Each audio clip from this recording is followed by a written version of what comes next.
আসসালামু আলাইকুম। আজকে আমরা দেখতে চলেছি বিভিন্ন পরীক্ষায় আসা গুরুত্বপূর্ণ এক কথায় প্রকাশ। অকালে পক্ক হয়েছে যা অকাল পক্ক, অনুতে বা পশ্চাতে জন্মেছে যে অনুজ অর্থাৎ ছোট ভাই বা ছোট বোন, মানে পরে যারা জন্মে। অভিজ্ঞতার অভাব আছে যার অনভিজ্ঞ, অহংকার নেই যার নিরহংকার, আচারে নিষ্ঠা আছে যার আচারনিষ্ঠ, আদি থেকে অন্ত পর্যন্ত, আদ্যান্ত বা আদ্যপান্ত। আদি থেকে অন্ত পর্যন্ত অর্থ হলো শুরু থেকে শেষ পর্যন্ত। আপনাকে কেন্দ্র করে চিন্তা আত্মকেন্দ্রিক। ইতিহাস বিষয়ে অভিজ্ঞ যিনি ইতিহাসবেত্তা। এই দুটি কনফিউশন হয়ে যায় অনেক সময়।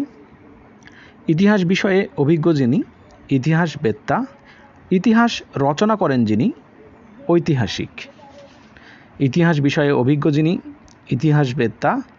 ইতিহাস রচনা করেন যিনি ঐতিহাসিক। ইন্দ্রকে জয় করেন যিনি জিতেন্দ্রীয়।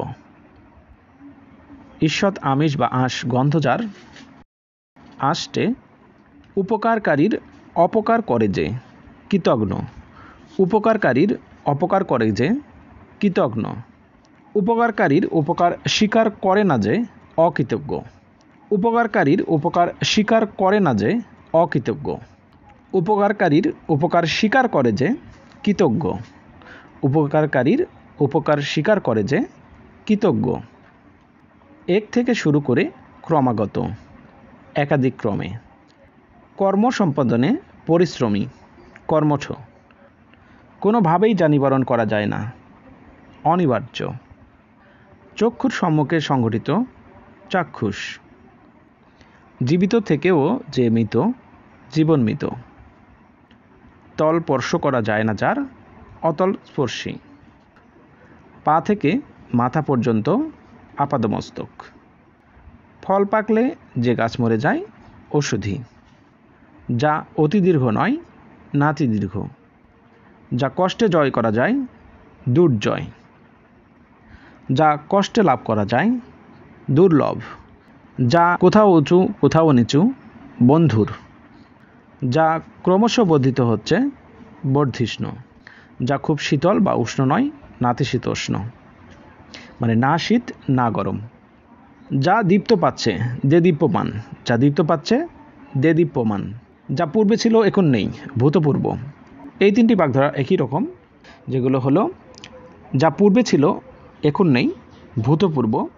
যা পূর্বে দেখা যায়নি অদৃষ্টপূর্ব। যা পূর্বে শোনা যায়নি অশ্রুতপূর্ব। যা বলা হয়নি অনুক্ত। যা বলার যোগ্য নয় অকথ্য। যার অন্য উপায় নেই অনন্য উপায়। যার উপস্থিত বুদ্ধি আছে প্রত্যুৎপন্নমতি। যার বংশ পরিচয় এবং স্বভাব কেউই জানে না অজ্ঞাতকুলশীল। যার সর্বস্ব হারিয়ে গেছে সর্বহারা বা হতসর্বস্ব। যিনি বক্তৃতা দানে পটু বাগ্মী। যে ক্রমাগত রোদন করছে, রোদন মানে হচ্ছিল কান্না করা, রুদ্ধমান। যে নারী বীর সন্তান প্রসব করে বীর পশু। যে নারীর সন্তান বাঁচে না মৃতবৎসা। যে বন হিংস্র জন্তুতে পরিপূর্ণ সাপদ সংকুল। যে বিষয়ে কোনো বিতর্ক নেই বা বিসংবাদ নেই অবিসংবাদিত। যে বর শুনে এসেছে বরাহত। যে রোগ নির্ণয় করতে হাতড়িয়ে ক্লান্ত হাতুড়ে। লাভ করার ইচ্ছা লিপ্সা। সকলের জন্য প্রযোজ্য সর্বজনীন। হনন করার ইচ্ছা জিজ্ঞাসা। তো ধন্যবাদ এতক্ষণ আমাদের সাথে থাকার জন্য। ভিডিওটি ভালো লাগলে একটি লাইক দিবেন, আপনার মতামত থাকলে কমেন্টে জানাবেন এবং এই ধরনের ভিডিও আরও পেতে আমাদের চ্যানেলটি সাবস্ক্রাইব করে রাখবেন। আসসালামু আলাইকুম।